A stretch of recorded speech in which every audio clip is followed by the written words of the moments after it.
Hey Supercoders! Welcome back to my channel. Today we're starting part 1 of an exciting series where we create a classic snake game in Scratch.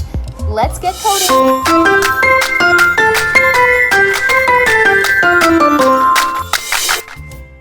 First we need to create our snake. We'll do this by drawing a simple circle using the paint option. Click on Choose a Sprite and then select Paint. Draw a small, solid colored circle. This will be the starting point for our snake. You can adjust the size by dragging the corners or using the size tool until it looks just right. Now, we need something for our snake to eat. A tasty apple. Click on Choose a Sprite and search for the apple in the Scratch library. When you add it, you might notice it's too big for our game. Let's resize it to make it appropriate. Click on the apple sprite, go to the size input, and adjust it to around 20 to 30%. Now, we need to set boundaries for our game. Let's add a sprite that acts as the border. For this, click on Paint again and create 4 lines, one for each side of the screen. Place the lines carefully along the edges of the stage to form a box.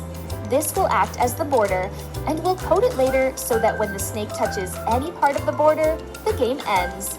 First, we need to create a variable to track which direction the snake is moving.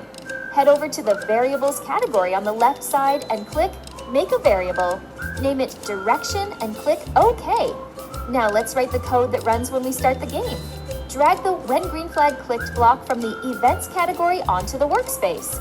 Next, add a Set Variable block and set Direction to Right. This will be the initial direction of our snake when the game starts. We also need to place our snake at the center of the screen at the start. Drag the Go to X 0Y0 block from the Motion category and connect it underneath the Set Direction block. Now, we need the snake to keep moving continuously.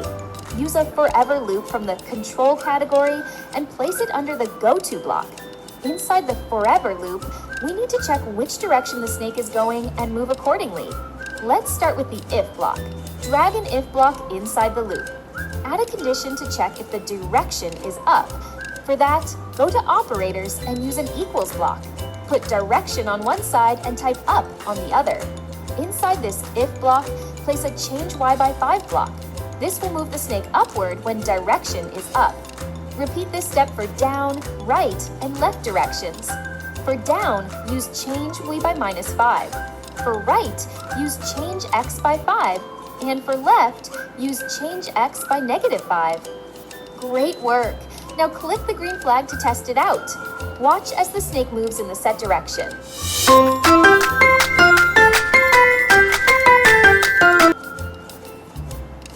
To make the snake respond to arrow key presses, we need to add a few When Key Pressed event blocks.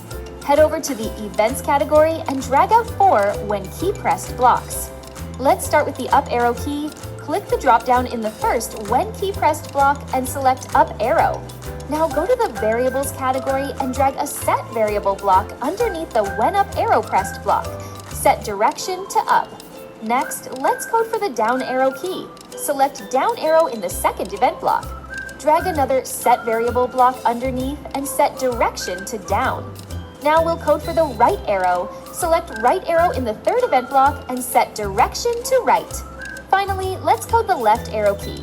Choose Left Arrow in the last event block and set Direction to Left.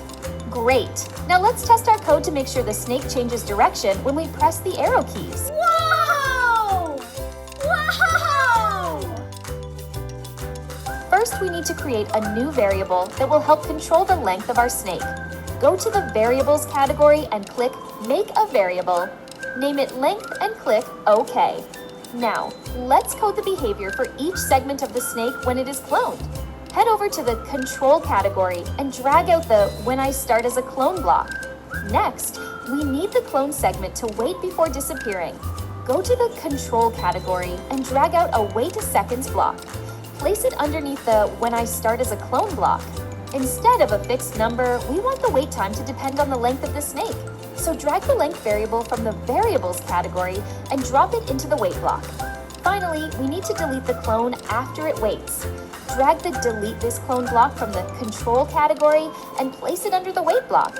Add the Create the Clone of Myself in the previous blocks of code. Let's see this code in action.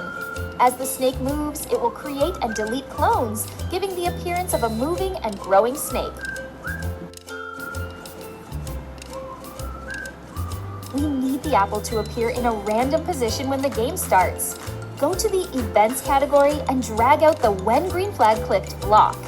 Now go to the Motion category and drag out the Go to X, Wade block. We want the apple to go to a random position, so replace the X and Y values with Pick Random blocks from the Operators category. This will ensure that the apple appears anywhere on the stage when we start the game. Next, we need to make the apple disappear and reappear when the snake touches it. For this, drag out a Forever block from the Control category and place it under the When Green Flag Clicked block. Inside the Forever loop, add an If block from the Control category to check if the apple is touching the snake. Go to Sensing and place a Touching block inside the If condition. Set it to check if the apple is touching the snake sprite. Now, let's make the snake grow when it eats the apple. Inside the If block, add a Change by the block from the Variables category. Set it to Change Length by 0.1. Finally, we want the apple to move to a new random location after being eaten. Add another Go to X, Y, block under Change Length by 0.1, and use Pick Random blocks again to set X to -240 to 240 and Y to -180 to 180. Let's test this out. Click the green flag and watch as the snake eats the apple, grows longer, and the apple moves to a new random location. To start, we need to initialize the length of our snake when the game begins. This is an important step to make sure the snake starts at the correct size. We'll do this by adding a set length to 0.1 block at the beginning of our code. But why 0.1? We're setting the length to 0.1 to ensure that when the snake starts moving, it has a minimal initial length. This helps us control the snake's growth more precisely as it eats the apple. By starting small, we can adjust the game's feel through testing. To make our game detect when the snake touches the borderline and stop, we'll add a simple check to our snake's code. Go to the Control category and drag out and repeat until block. Now, we need to add a condition to check if the snake is touching the line. Go to the Sensing category and grab a Touching block. Put it inside the Repeat until block and set it to check if the snake is touching the line sprite. Great! Now let's test our game. That's it. Thanks for following along. Don't forget to like, subscribe, and hit the notification bell. See you soon, Super Coders!